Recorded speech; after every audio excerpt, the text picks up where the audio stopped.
What's going on, everyone? My name is Matt, and this is Demo Reel. And if you were with us yesterday, you saw Logistics, a short film by the incredibly talented Ms. Jen Sotham. Jen, how you doing today? I'm great, how are you? I'm doing just fine. Thanks for taking the time to sit down with me. Oh, thanks for taking the time to show my film to the world. Hey, it was my pleasure. I absolutely loved it. Which reminds me, if you guys haven't seen Logistics yet, you're going to want to leave now and watch it before you watch this interview. So, Spoiler alert. so click the link right here, watch the film, and come back, because we're really going to get into it.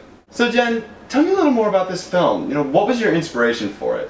And I'm really hoping you say like, oh, that's how I met my fiance, or something like that.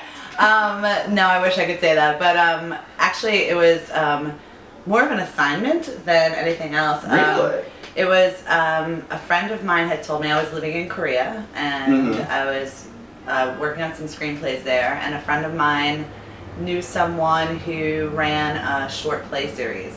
Really? And so they were looking for short plays that were set in a bar. Cool. With minimal characters, and there had to be a twist at the end. Ooh. And so I actually wrote, the title was Identity Theft.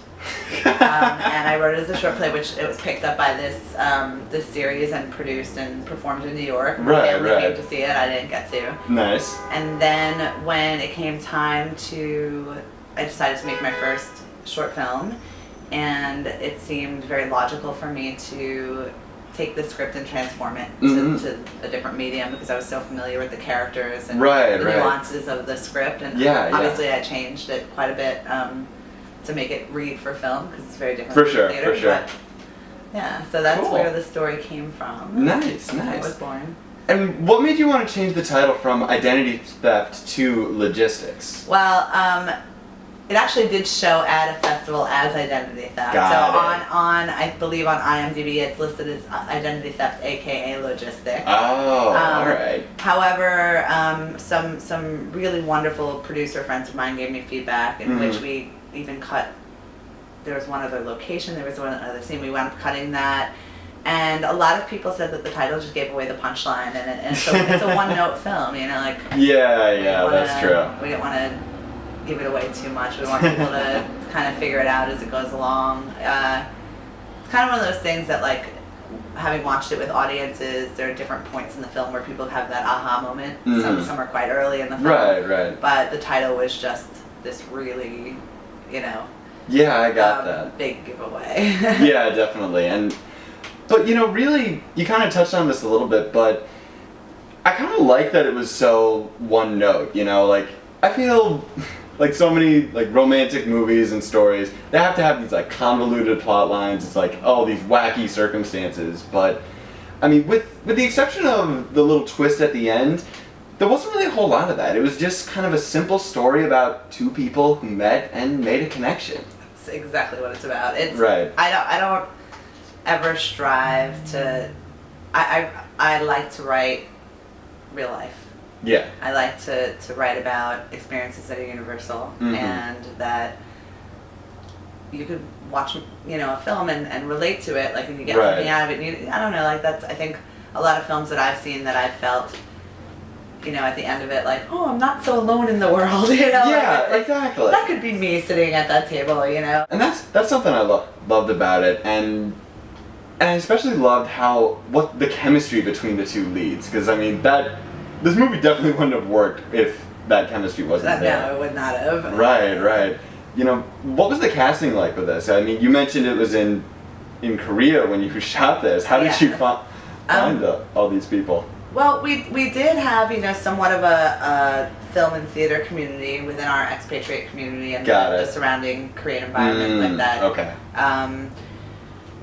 However, both Dana Porter and Mike Edmonds, who are the two leads, are non-actors. Really? Dana has a musical theater background. She studied musical theater, however, she's primarily a musician and an educator. And Mike is also, he's an entrepreneur and educator as well. And really? Yeah, he and I had written a screenplay together, and I knew he could pull it off. Yeah, and that surprised me, because I thought they were both really great. Yeah, they killed it. What happened was they're two of my best friends, and I was actually in a band with Dana, and Mike was in another band. Mike was the first friend I made in Korea in 2006 when I moved there. Oh wow! And so Dana and I, when I decided to make the film, I approached Dana right away, and we set out to kind of figure out who was going to be the Patrick to her Millie. Got it. And I asked Mike as a favor to come just do a read. I didn't even know that he had any interest in really acting. Right, right. Just come and read the script so we can get started and get moving. Yeah. And the first read, I was like, you have to do this for me. And he was like, okay. And yeah, there were times when during the day that we were shooting, some of the people who hadn't been there for rehearsals were on set for the first time, and watching them through through the lens and from behind the camera came up to me later with I felt like I was intruding on someone's real date. It felt really. I kind of felt that way too, to be honest. Yeah. But yeah, that's really cool. Yeah, they are both beautiful people, and man. I was so proud of it's so great to have people breathe life into your characters. It definitely is. But when people just make them really, really human and really three-dimensional, that's just, Oh man, and maybe you already answered this, but what would you say was your favorite part of working on this film and making it? Well, we actually had gotten our location for a weekend. The bar that we decided to shoot in. It was we really wanted it to be kind of nondescript in a way that it wouldn't give away that we were in a foreign country. It kind of could be anywhere in North America, I guess, because Dana and Mike are both Canadian, and it's set in Toronto with the boots in there. I did hear that. Yeah. So what happened was we wound up only having the bar owner had something come up, and we only had one day to shoot. Got it. And that day, so much work had gone into the pre-production, and we knew that things had to go really smoothly, and so we were very organized going into it.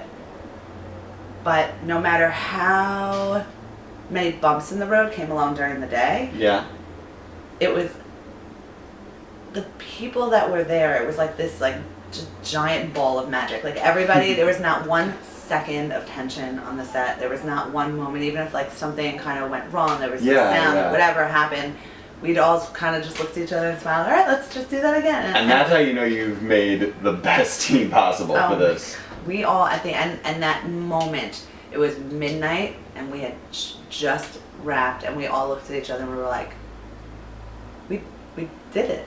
In one day, we managed to get all of the shots that that we had intended to get, and it was just one of those things where we all kind of felt like, do you want to shoot for another 4 hours? Because we're having so much fun. We didn't have the bar available anymore. Right. But you were able to do that in one day. Yeah. Oh, that's really impressive. It was the sweat and tears of a lot of really, really hardworking, joyful people, and it was, And would I be correct in assuming that maybe that was the biggest challenge of making it, that the fact that you just wanted to knock it out, or was there another aspect that was more challenging than that? Well, the time crunch was challenging in that it didn't feel impossible at the time. Right. But in retrospect, because it was my first film, one of the things that I learned is that you have to have a lot more footage than you expect it when you go into the editing room. And so the choices that we made in the editing room, lucky, going back to Dana and Mike, lucky that their instinct told them with the hand movements, and they were so consistent in every single take that we did, because we did so many takes, because that's a 9-minute scene. Oh yeah, at definitely. The table, and so we just shot it with one camera from again and again and again, and Dana was literally the glass would go to her mouth at exactly the same moment in every take, so that made it easier. However, the choices we had to make in editing we had limited footage to choose from. Right. So that was one challenge, and the other challenge was, I moved back to New York in December, right when we started getting accepted to festivals. Got it. Yeah. And what happened was, all of a sudden, we got accepted to a festival, and they're like, all right, send us your DCP package. And I was like, wait, what? like Skyping with my like friends in Korea who had like worked, you know, like I had like some really great mentors on the set. Guys who have been like around sets for quite a long time. And they were kind of like, I did a lot of the work myself. With them kind of coaching me, them being like, okay, here are the buttons you can push, here are the buttons you can't push, and then they sat back and let me push them in the way that Jen pushes buttons. Yeah, exactly.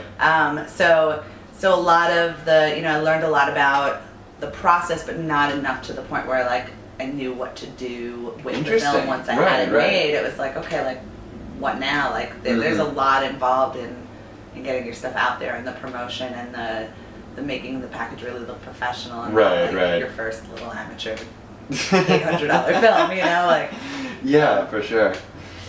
So maybe I'm just overthinking, but if I may, can I like take a stab at what the quote unquote message of the film was? You said you were going to ask me this, and my thought was I'm going to ask you to tell me what you think. Ooh, okay. So I'm glad that you said that. Okay then, let's get ready. Okay. I would say, I'm trying to think of the best way to put this. Okay. I feel like in our culture, it's like the story of two people just meeting and have a connection. It's almost becoming rare, like in this culture of like dating apps, blind date, and this culture. Exactly, yeah, and it's. I guess I would say to. Maybe the message is to kind of open yourself up to just meeting someone at a bar and seeing where it goes. And also, for the record, I have no problem with online dating. I met my girlfriend on Tinder. Okay. Love you, babe. And so I just wanted to clarify that. But am I kind of close? Am I way off the mark? No, you're not way off the mark. There's a little more to it. Like, okay. I think the main thing that I was trying to convey in this story, and keep in mind this was written quite a few years ago, so it was before the whole Tinderverse exploded. But it was it's really like I think that we are very rigid in the plans that we lay out for ourselves, and oftentimes when we get kind of like thwarted from our plan, or we get like pushed off the path, we fight like hell to get back to that plan, the original plan. Even if like the universe is like giving us all these signs to like go in this direction, I feel like, you know, a lot of people are like, oh my god, like why did Millie make that choice at the end? And the reason she made that choice because she recognized that the universe put her at a table with the exact person that she was supposed to meet. Like it wasn't like she wasn't supposed to be with Dylan, she was supposed to be with this other guy. And a lot of women, unfortunately, a lot of people in that moment, if that really did happen in real life, would see that phone call and be like, you're an asshole. Like, you know, like, exactly. I can't believe you lied to me. That's my date, you know? Right. And she just is like, I really like this guy, and I'm just gonna go with it, you know? Like. Yeah, for sure. And I don't know, I could just kind of see the little conflict in her head. Like, it was almost, she was looking at her phone. I could like take a chance that maybe, just maybe, like the real Dylan is better than what I have, or I could just like go with it. Yeah, that's actually my very favorite, one of my two favorite moments in the film, and both of them are non-verbal moments, even though it's a very talky film. Definitely. But my favorite moment of Millie's is when she has her phone, and right before she doesn't answer the call, she just looks up for one split second at Patrick and like has this little smile on her face, and like I love the way she communicated that conflict that you were saying, and like the like resolution of that conflict, kind of, you know, like, definitely, in like just a split second, like, yeah, that was really cool. So anyway, what's next for you? You know, what's on the horizon? Well, I've been working with a really awesome group of people we're based in Bedford-Stuyvesant, Bushwick. We're called Bedfly Films. Got it. And we are in the middle of writing a whole bunch of different projects for web series and some television scripts and some features and shorts. Right. Some we're going to shoot ourselves, and some we're going to shop out to bigger media entities. But I just cast my second short. That's going to be my sophomore short film. Cool. It's called Spilled Milk. Spilled Milk, all right. It's quite a bit darker than Logistics. It also has a romantic element. and it's also primarily about connection and love between two people. But I just cast the most amazing actors, and I've been just started rehearsing with them, and I think that like I said before, like you see your characters start to come to life, and it's just the best feeling. No, I was just about to say, I could like see your eyes light up when I asked that. It's so great. Like, so I think we're gonna launch a crowdfunding campaign soon. Okay, cool. Yeah. And so we're gonna start shooting at least next month. Cool. And so that will be hopefully like my next little venture into the festival world. I'm also working on a kind of higher profile documentary that I'm not really at liberty to talk about at the moment, but something that you all might be hearing about in the next year. Cool. Yeah. And you think all of these films, are they going to go to film festivals or like where? Well, different. Like we have a TV series that we're almost done writing the first season of that we're going to try to shop out and sell. Cool. Because there's not a lot of money in the film festival world. Yeah, like that's you true. can certainly, especially with short films, it's definitely more of a calling card.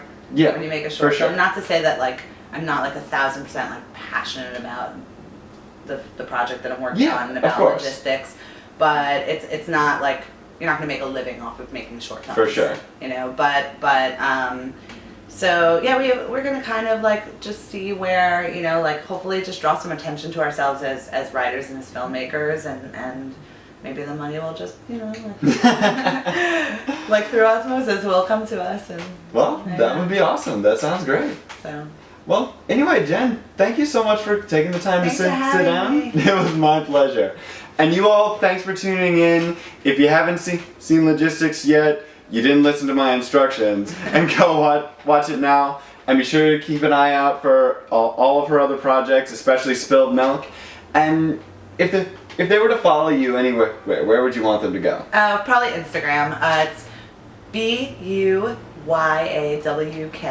is my Instagram name. Boo York. I was gonna let you pronounce that. And I have a link to that in my bio, so you can check that out. And that's about all the time we have. So I'll see you guys next time.